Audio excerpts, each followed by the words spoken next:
guys! Kumusta na po kayo? Welcome back po ulit sa Luto Pinoy sa Amerika, and for today's video po, naisipan ko po magluto ng boodle fight dito po sa bahay. Ayan po yung ating mga lulutuin mamaya para po sa ating boodle fight. So dito po sa ating kawali, nagsasangag na po ako. Garlic fried rice po yung ginagawa natin. Nakapagprito na rin po ako ng fried garlic na itatoppings po natin sa ating garlic fried rice. Kaya ito po, malapit na po maluto yung ating sinangag. So ngayon yung ating sinangag, bubudburan po natin ng maraming bawang. Ang susunod po natin gagawin, maglagay po tayo ng pot dito sa ating stove. Nilagay ko po yung ating shrimp, tapos lalagyan po natin ng asin. Simple lang po ang pagkakaluto, i-steam lang po natin yung ating mga hipon, tapos lagyan po natin ng konting tubig. Tapos haluin lang po natin ng konti, tapos tatakpan po natin sila.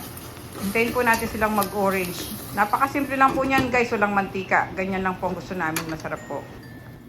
Ngayon guys, haluin natin yung ating mga hipon paminsan-minsan para maluto sila ng pantay.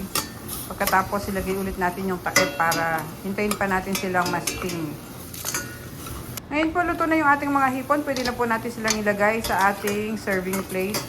I-set aside muna natin sila kasi mamaya pa natin sila ilalagay sa ating dahon ng saging para sa setup ng ating boodle fight.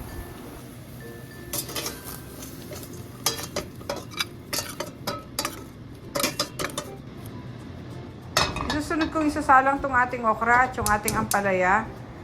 Bali, lalagyan na lang natin sila ng tubig. Takpan natin, pinatin silang maluto. Ngayon okay na po yung ampalaya at saka yung ating okra. Tanggalin na natin sila.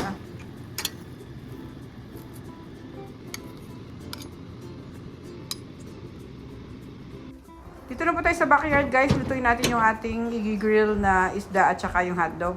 Pati na rin po yung ating chicken barbecue, ito po sila. So isa lang na po natin, mainit na po yung ating grill.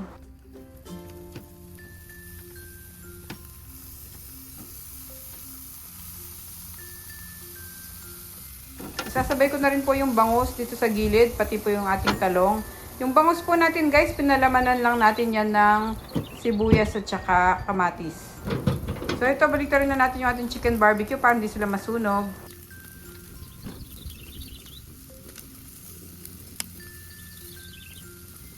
Sa puntong ito guys, papahiran po natin sila ng barbecue sauce na pinagbabaran sa kanila.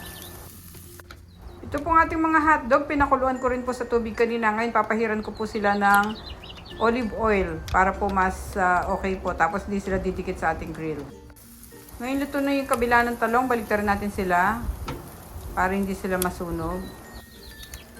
Luto na ang ating chicken barbecue, papahiran natin sila ng barbecue sauce. Ginawa ko lang yan guys, nilagyan ko ng toyo ketchup at saka brown sugar yung ating pinagbabaran, tapos binuhusan natin siya ng konting cornstarch na may tubig. Ginagawa natin yan para hindi magmukhang dry yung ating barbecue. So ngayon luto na yung ating talong, pwede na natin silang tanggalin. Pero yung bangus babaliktarin ko muna. May space na tayo para sa ating hotdog, ilagay natin sila isa-isa. Paminsan-minsan po, medyo baliktarin natin yung mga hotdog para hindi po sila masunog kasi mahirap pagkasunog po yung kinakain natin na hotdog. Kaya yan. Yan, pwede na po sila ngayon. Pwede natin tanggalin. Lagay natin dito sa ating serving plate. Hintayin na lang po natin maluto yung ating bangus para makapag-ready na tayo sa ating gagawing boodle fight at home.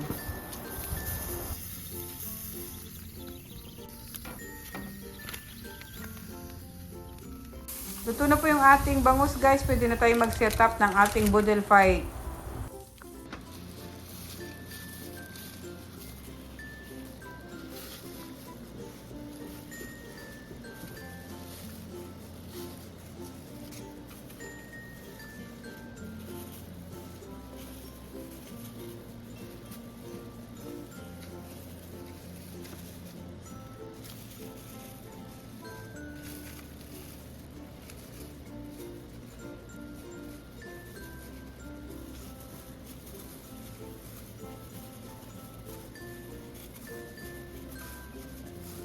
So, sawan po natin suka na may bagong na isda, tsaka bawang at sili.